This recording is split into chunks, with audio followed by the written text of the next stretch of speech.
Welcome back to Kharak Cup number 3. This is from the round of 8, and it's Garmilator versus Shrike. Somewhat of a rematch from the last time that they met. If you'll remember, Shrike actually won that one, but in kind of silly fashion. They were kind of going, ring around the rosy on Torn Crater. On this map, will not happen. There's no way for that to happen. Actually, this seems to be one of Garmilator's favorite maps. He probably picked this one. The format for this tournament, of course, was that the player of lower seed, which in this case would be Shrike, since he was in a lower place in the Garmilator in the last tournament, got to ban a map, and then... No, wait, it's the other way around. Garmilator got to ban a map, and then Shrike got to pick the map they were going to play on. So Shrike picked Kalash Teeth against Garmilator.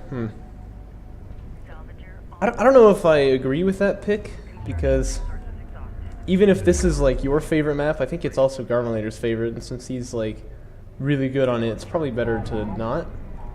I mean, it fits his playstyle so well. He loves doing these like kind of turret pushes and then like carrier power up into aggression to you. It's just very easy for him to pull it off on this map. So I probably would have banned this one against him. In fact, I did ban this one against him later on in the tournament. So it's a little bit of an odd move, but that is alright. Shrike probably not going to be the happiest man in the world getting this matchup for his first match in the tournament. Of course, this is kind of a big ask. Excuse me.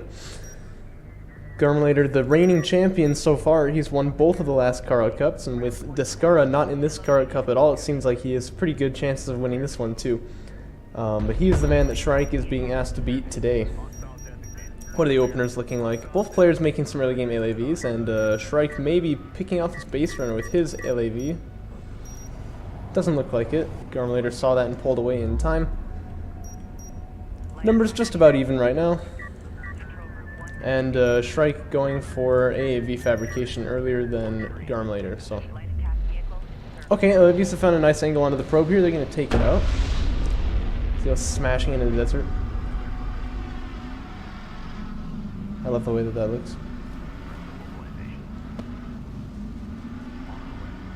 So cool. Anyway, these two LAVs right here kind of outnumbered. I'm kind of outnumbered. They definitely are outnumbered. But they're going to see these LAVs, and I think that Garmilator pulled these back because they were spotted by that probe. Meanwhile, however, his base runner being super annoying has put down a turret right here on the opponent's resourcing line, which is, like I said, super annoying. Basically, this salvager can no longer harvest here. Shrike sees it. He's going to pull back. Probably. Nah, no, he's not going to save the salvager. And it looks like he stands to lose these two LAVs as well. So this opening looking very, very strong for Garmilator. Certainly not unrecoverable, but it would be difficult from this point. I think Shrike really should not have salvaged his early game base runner, right? He did that. I kind of missed that early on. But that's made it so he can't put down turrets to defend, so he's got to use AAVs and stuff, which he can do, but those turrets are so powerful. He probably should have kept that. Garmilator now going for his first support cruiser already, going to expand his economy off the back of this. He's got a healthy number of LAVs over here, but Shrike has got an AAV, so I don't think there's any way Shrike is going to like lose his main here or anything like that, but he definitely is going to have a lot of trouble getting back onto the second. And that's what these LAVs are doing here, not trying to kill off his opponent immediately, but just hold him off of that second base.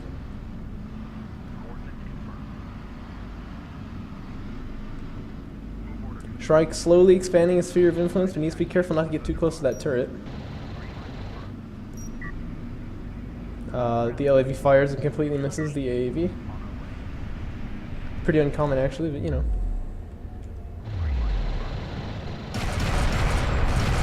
Turret is going to find one LAV out right there.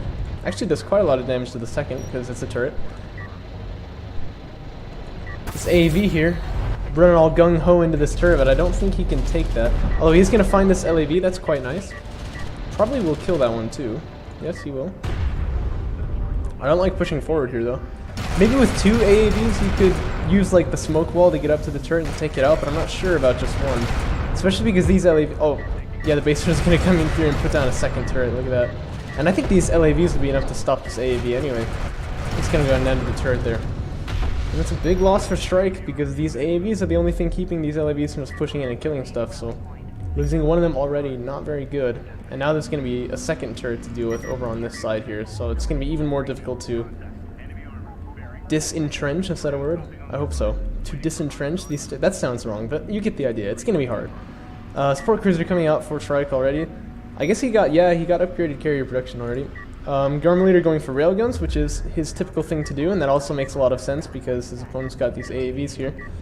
A big flock of LAVs is not really going to be enough to finish the game, but adding railguns in, that's definitely enough. And so this could start getting real prickly for Shrike before too long. He's getting railgun fabrication as well, which I think is probably the right move. He could also go for fighter and gunship fabrication though, and that would help him clear out these turrets a bit easier. So anyway, the support cruiser handling the main, Shrike feels definitely capable of moving out with his carrier to clear out these turrets. It's going to take damage, not really though, and clear out these two turrets here. Meanwhile, this two AAVs moving out into the center of the map, and I don't think Garmilator spotted this. No, yeah, he has. What am I talking about?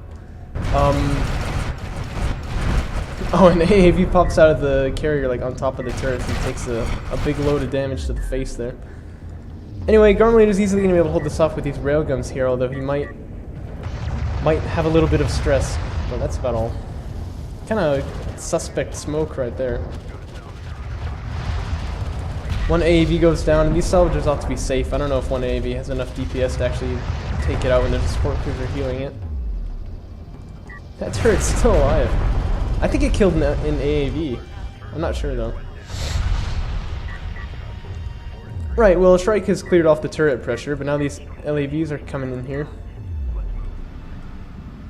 And Garmilator really has not lost anything significant other than those turrets. In fact, I'm not sure if he's lost anything other than those turrets and the one probe. Yeah, I don't think so.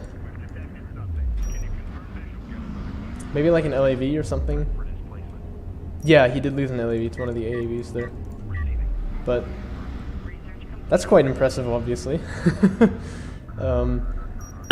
Also sets Garmilator into an excellent position, and he's already taking his third base here, so definitely ahead on economy, ahead in terms of military.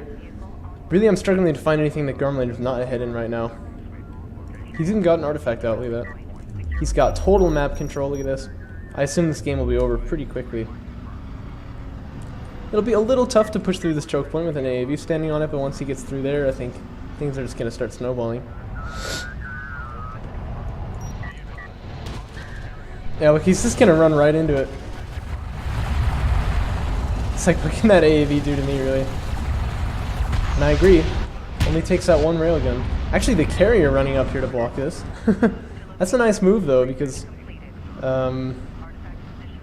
you know, if you run railguns past the carrier, they're going to take a lot of damage. So actually, pretty good block there from Shrike.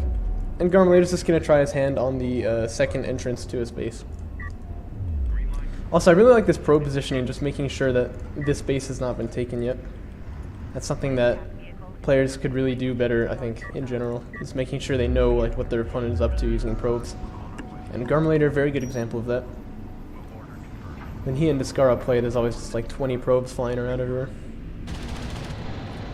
Once again, one AAV to block this attack. Probably... Whoa.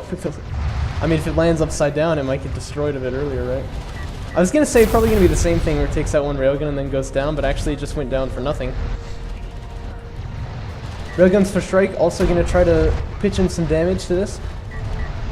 Actually, sort of bad positioning from Garmilator. He sees he's going to pull down over the dune there, so his railguns don't take damage from these ones.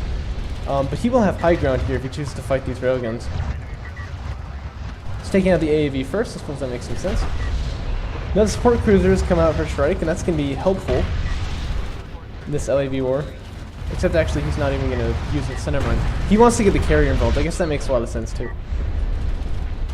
These LAVs are running in here trying to do some damage onto the support cruiser, but it's been smoked. Very good from Shrike there. And actually these railguns beginning to go down for Garmilator, so it looks like Shrike has held off quite nicely, actually.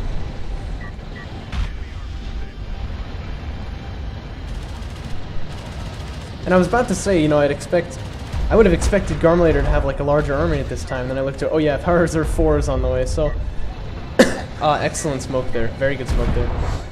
But yeah, that makes sense. That's really what we would expect. And I think even the support cruiser is gonna go down if Garmilator decides to stick around just a little bit longer, because there's no smoke left on these AAVs. But he's gonna choose not to. Excuse me. You lazy piece of crap. Get doing something, man. Jeez. There's a war going on here. Anyway. This base runner going to exfiltrate another artifact for Garmilator. That's going to bring the scoreline to 3-0, and it doesn't look like there's anything that could possibly stop that, and he's already getting power reserve 4 finished, so like I was saying earlier, Garmilator likes to be aggressive on this map. He's already got a carrier with quite a lot of power, moved up to here on the map. He'll probably move over there and just finish things off before we know it. Getting some good damage into this base here as well. Good smoke from Shrike. It's a little late though, on account of his AAVs having been originally over here somewhere. But I gotta say that makes sense actually, because this support cruiser could really have gone down if there wasn't AAV smoke to protect it. So having the AAVs over here I think was a good move from him overall. There goes the artifact. Power 5 into the range on this carrier, which means it can hit things like over here. It's crazy when the carrier has power 5 range. It's like longer range than a railgun. Actually, I wonder what the exact numbers there are, because I'm not sure. But it's far anyway. You can definitely say that much.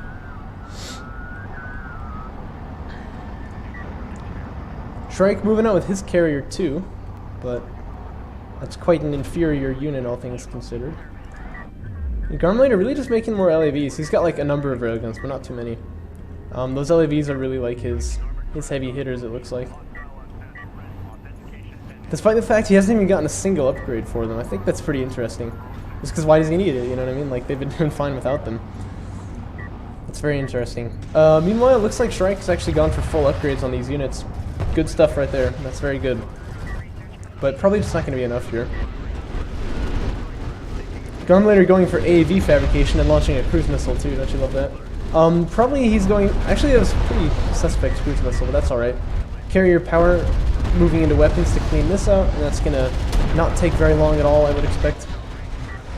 But anyway, I assume he's going for AAV fabrication just so that he can get the production upgrade, if I'm not mistaken.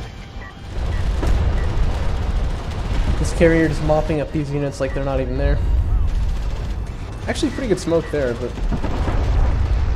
it doesn't really matter too much. Although it might get him another railgun, which it does. So that's the thing. I always like Shrike's smokes. I just feel like they come in just a little bit too late. Power 5 back into range now, and you can see that is quite the range. I guess railguns do outrange a carrier, but not by much. And now Garmilator seems to be transitioning into sort of what he did to beat Discara in the last game. Just, you know, lots of railguns, very powerful carrier. And actually even going for a little backstab here, but I noticed that Shrike smoked off the support cruiser, so very good by him once again, holding on to that economy. But there's just nothing that Shrike is going to be able to do to stop this aggression with like the base runners and stuff. In fact, I don't think he has the DPS on one unupgraded carrier to stop this base runner anyway, so that's basically just going to be game right there.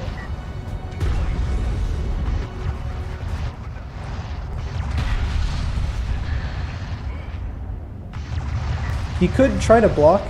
Actually, no, he's just going to hit GG right there. What you can try to do is block the base runner by like driving the carrier side so that it's like pointed this way, right? And then like drive it in front of the base runner so that it has to like go around you, and you can buy a little bit more time like that. But I still don't think there's anything he could do to stop that base runner from scoring the artifact. So, good game to Garmilator. Actually, that looked very, very convincing from his side. Like, he normally plays pretty well, but this time I don't think he lost a single unit except for like that LAV there until like the 10-minute mark or something like that. So, impressive stuff right there. Definitely showing that he's quite competent at CVC gameplay.